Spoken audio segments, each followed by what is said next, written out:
Welcome to the Human Capital Innovations Podcast, your go-to source for personal, professional, and organizational growth and development. We hope you tune in often for all things people management, organizational development and change, organizational leadership, and social impact related. Maximize your personal and organizational potential with Human Capital Innovations Podcast.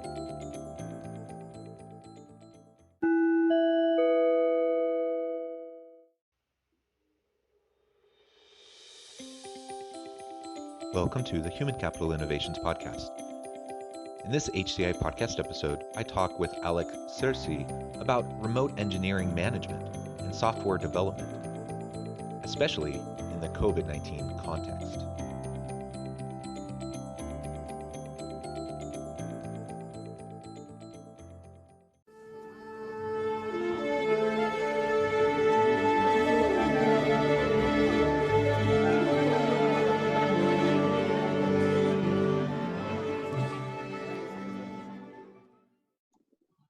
Alex Circe, welcome to the Human Capital Innovations Podcast.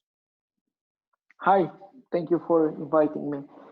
Yeah, I'm excited to have this conversation today. You are joining us from Romania, which is on the other side of the world.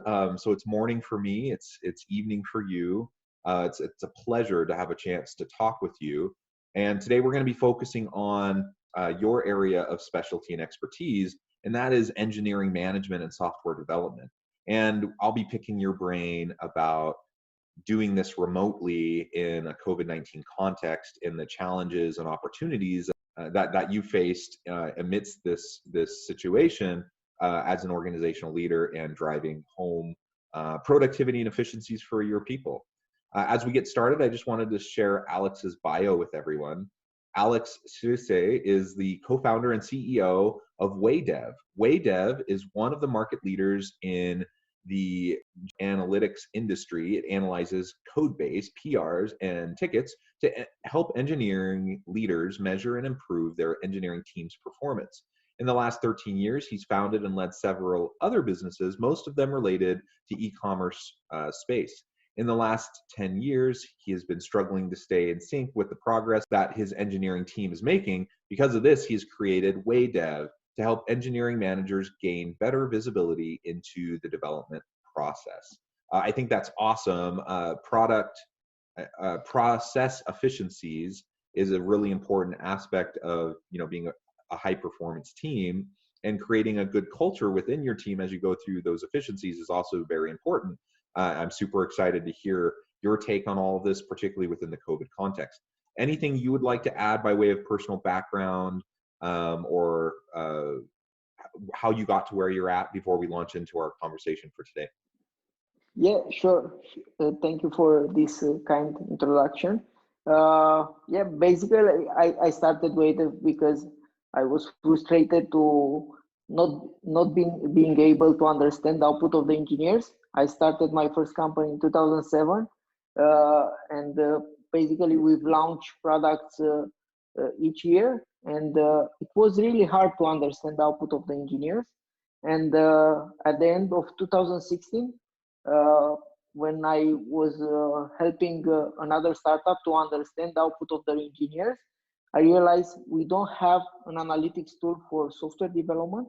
And this is how I started WayDev, by looking at the graph in GitHub, and decided to build Google Analytics for software development. Yeah, I mean that's really cool. It's a great need, and it's good to see you tackling that space. And I hope you the most success as you carry forward with this endeavor. So let's talk a little bit more about maybe the technical side of engineering management and software development. So this is not my space. This is not my expertise.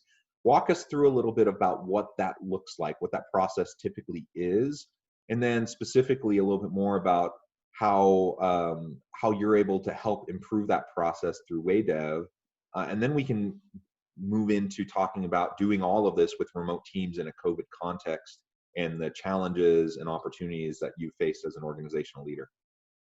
Sure. Probably you know as engineers, we are building a lot of things, and we are helping other parts of the companies to sell, to promote, to market all these kind of things. And in software development, we are not yet data driven. We don't have a way to track the output of the engineers. Basically, we started in the 90s with long deadlines, with waterfall method, projects that took 6, 9, 12 months. We adapted in 2000 to agile, to sprints, 2 week sprints, and we moved faster with this agile methodology. But the future is for real-time data and automatic reports directly from the input of your engineers. And this is what we are building. We created a data-driven way of looking at the output of the engineers. And this is possible now because all the code is out there in Git tools like GitHub, Bitbucket, GitLab, or Azure. And now it's possible to track what the engineers are doing, and to have automatic reports, and to be able as a manager to look at everything in real time. And this is what we've done. If you look at let's say, if you look at the sales industry, you see Salesforce, and everybody is tracking the salespeople by looking at the data and so on. But in the software development, this is not possible. And we've done this with Weather. We created metrics that are applying on top of the output of the engineers, and we are helping their managers and their executives to understand what is there to improve these metrics and to be able to track everything. We've launched the product in 2019.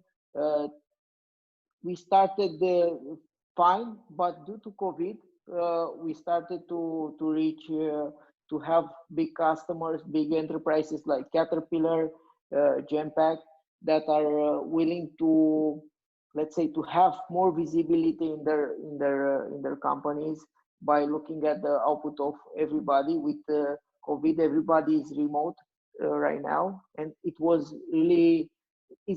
is really hard to see the output of the engineers, and they had to adapt to these new ways of tracking the output and tracking the performance, let's say.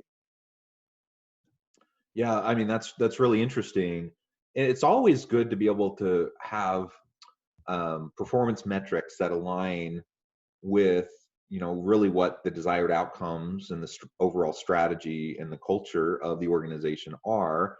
And it's a common problem that many organizations, not just software development or engineering type processes, many organizations and many types of jobs really struggle to identify the right types of metrics that align with their core business objectives, right? So they're tracking the right things, measuring the right things, and using that data in real time to help coach and mentor and help improve the performance of your people, right? So this is great that you are providing this kind of a platform and an opportunity, to enhance the development and the efficiencies of software engineers. That's awesome.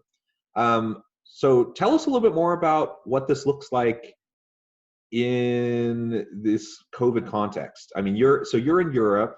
I'm in Utah. The U.S., we're leading the world in cases of COVID, and in Utah, we're one of the hot spots, even for the U.S. And so it's kind of this crazy world of trying to deal with the pandemic and how that impacts the nature of work across industries.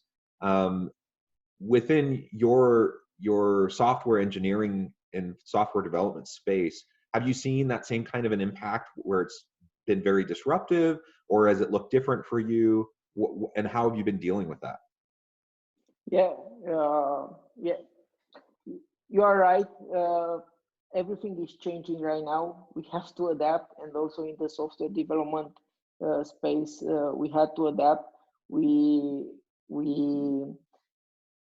if economy is down and if everybody if the world stop, you have to adapt and to be able to add new things in your daily life and to adapt to the new way of working. And for software development, it it was it's not that hard because we are working on our computers and we can work from anywhere. But in terms of the culture, in terms of the management and how to work with everybody in your team, how to stay in sync, how to treat the culture thing of working from home, this was really tough. And also we saw every, everything blocked from in April, in May, and we saw how companies adapt to this new way of working from June till now, and we saw how they are working to add new tools in their organizations to be able to track everything, to treat this really well, to work to make enjoyable to work from home. And we are trying also at WadeDev to help these managers to treat their engineers well, to reduce the number of daily meetings, to let them code. Because you know, if let's say in February you work from your office and you switch to working from home, you had to adapt really quickly and to be able to work well and to be able to perform. And it was really tough for our customers, where and we had also ourselves at WadeDev, we had to adapt from working from home. We are a US company. I'm trying to come back in San Francisco. We have an R&D office in Europe, and fortunately I was here when everything this started. And in Europe everything started, this COVID situation started earlier, I think 45 days before US, and we are a little bit ahead now, not really, but we had 45 days of working from the office and so on, and we had the pleasure to do this hybrid, working from the office, some people working from home. And we are trying to create and to work with our customers to understand how to treat this well, and to be able to adapt to this new way of work. And everything is new for everybody, except few companies that were fully remote, but are only a few, like GitLab or the company from Automatic, which is behind WordPress, popular CMS, and it was easier for them. But for the most companies, we had to adapt and to change our habits and to adapt new things in our daily lives. And with our tool, we are trying to help everybody in order to do that, and to be able to switch and to perform better easily without asking a lot of questions. Because in software development, you have, let's say, an early meeting with all the engineers, and you start asking questions, what you've done yesterday and so on. And this is not really healthy. Also, when you are working from home, if someone is asking you the, on a daily basis what you've done and so on, it's really tough because this is trackable right now. And we recommended to our customers to reduce the number of daily meetings, to focus more on the output of the engineers, and to start taking more time to look at the reports, start more analyzing the data, add let's say chat meetings to meet with their engineers and to talk about anything else let's say everything, something not related to the work, and to be able to socialize, let's say. And yeah, it's pretty new also for us. We are trying to understand how this is impacting the world, and to create new things and to adapt to this new way of working.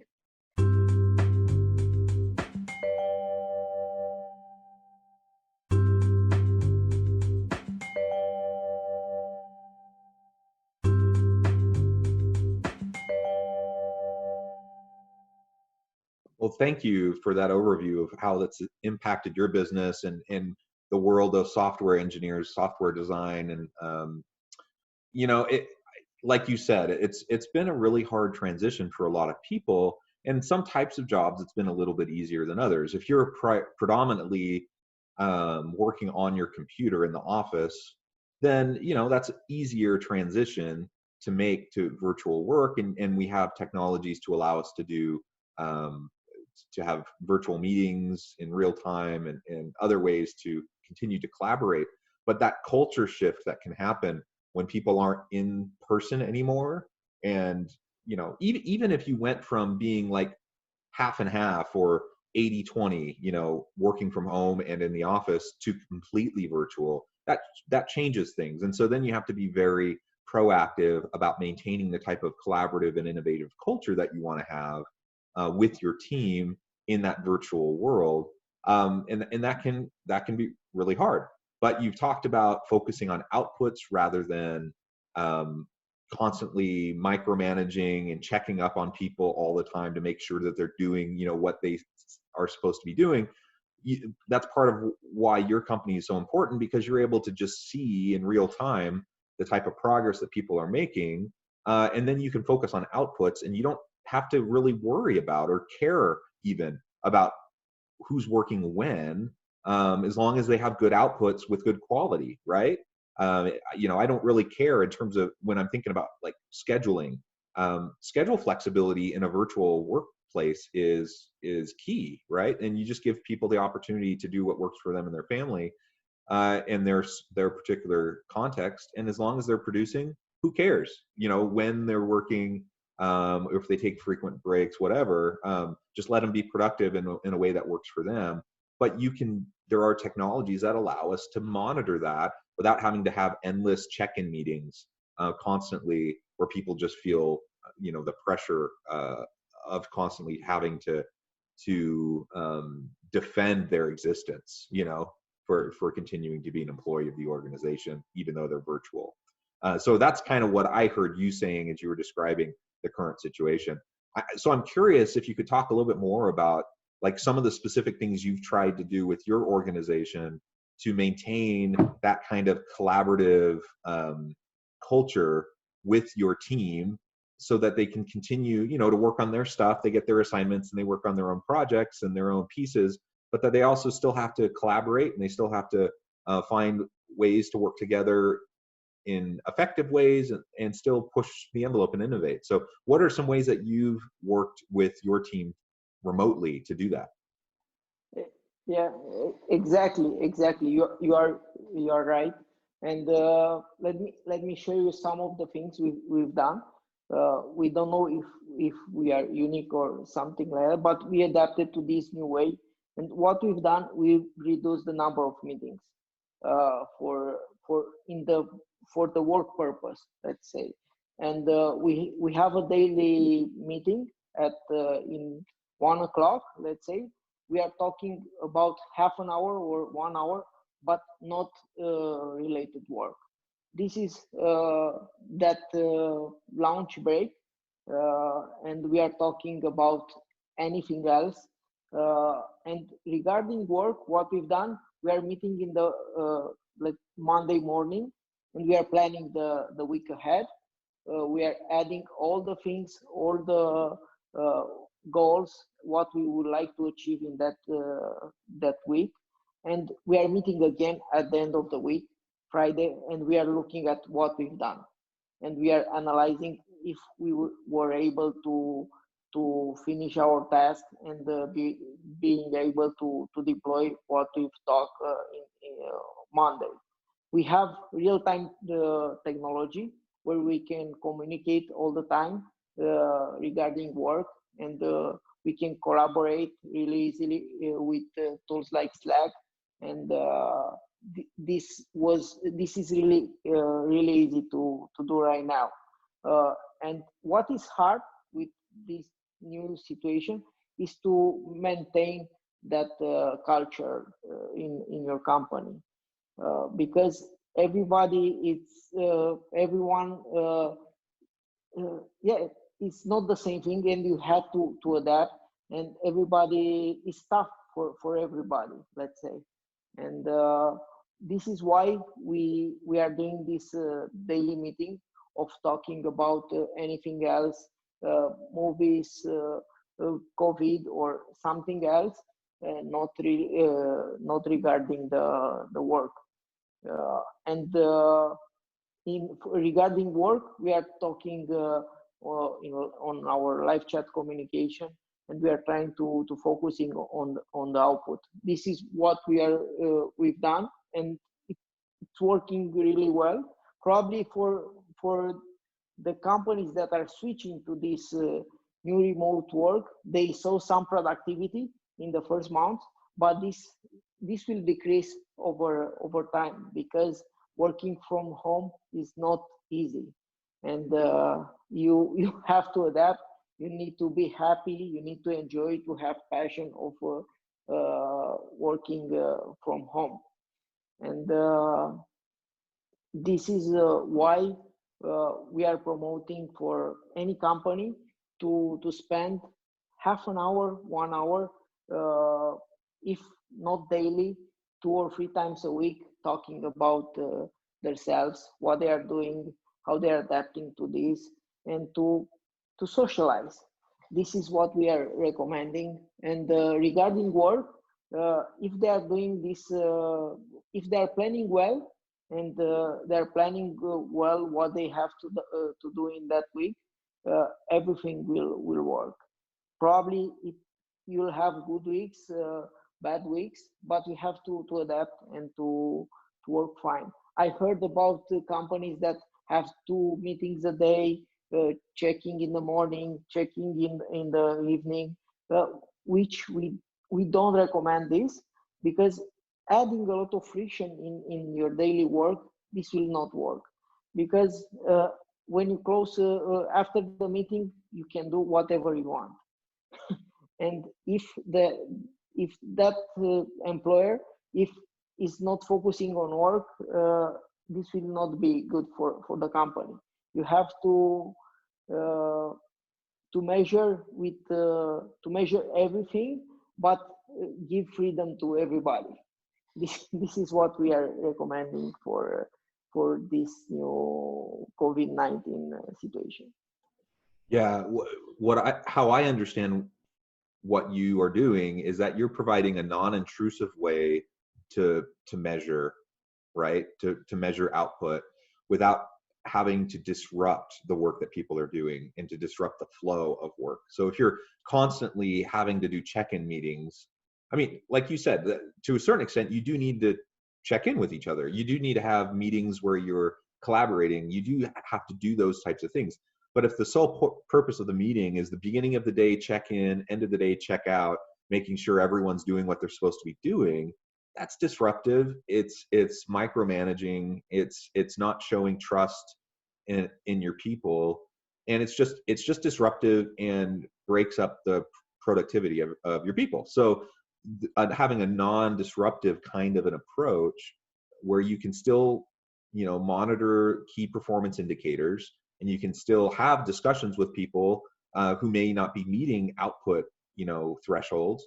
Then you can have development conversations, and you can have mentoring and coaching conversations as needed, but you don't have to subject everybody, twice a day, to have these check-in meetings. That just sounds crazy to me. But like you said, it's not uncommon right now. There are so many organizations doing things like that and having these constant check-ins. And even if they're not check-ins, I don't know about you, but I've seen in my own work life since COVID happened and everyone started going remote, that the number of meetings that I'm in daily has gone way up. People just are scheduling meetings constantly because it's easier, they're virtual, you don't have to travel. And so now everyone just starts to think, let's just schedule a meeting. And so all of a sudden you have all of these meetings all day, and when are you supposed to actually get your work done? It's a little bit of overkill. And a lot of times something that can be addressed in a quick phone call or over an email ends up becoming a half hour or hour-long meeting, and it's just not necessary. So we definitely need to be thoughtful about what we're requiring our people to be involved with in terms of meetings, and just make sure that it makes sense, and constantly ask ourselves, what's the purpose of this meeting? Who needs to be there? The other thing I've found with meetings is now, because they're virtual and we're not in a physical space, people start inviting everybody. So instead of having like a small leadership meeting with like 6 people, now you're just say, hey, everyone jump on the Zoom meeting. And so now you have 100 people in this meeting. It's a complete waste of time for the vast majority of those people who don't need to be there. And you think of the opportunity cost involved with dips in performance because people are getting distracted, and it's got to be huge. So we just got to be thoughtful about that. Exactly. Well, it has been a real pleasure talking with you today, Alex. I really appreciate your time. Before we close and wrap things up, I just wanted to make sure I gave you a moment where you could give the final word on this topic and share with listeners how they can get connected with you and find out more about what you're doing with WayDev. Yeah, thank you very much for inviting me. If they want to see our innovation and what we are doing, and if they are in our target, if they are engineering leaders, they can check out waydev.co. And myself, I'm on Twitter at Twitter/Alex Hirse. If they want to connect with me and ask me anything regarding entrepreneurship and engineering management. Excellent. Thank you so much, Alex. It's truly been a pleasure. I always love connecting with professionals in areas outside of my expertise. So that's been a pleasure. But also connecting with people internationally who are doing really great, important work. And so I wish you the best as you continue with your work at WayDev. And I hope all the listeners will reach out, get connected, find ways to see if Alex might be able to help you in your organization. And as always, I hope everyone can stay healthy and safe, that you can find meaning and purpose at work each and every day. And I hope you all have a great week.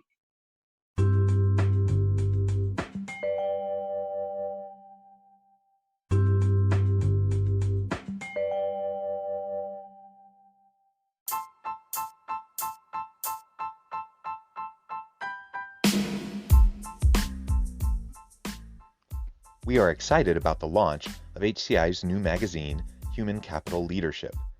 Human Capital Leadership is a free, interactive e-magazine designed to help individuals, leaders, and organizations find innovative approaches to maximize their human capital potential. We will be publishing issues quarterly in August, November, February, and May. Check out the first issue and let us know what you think.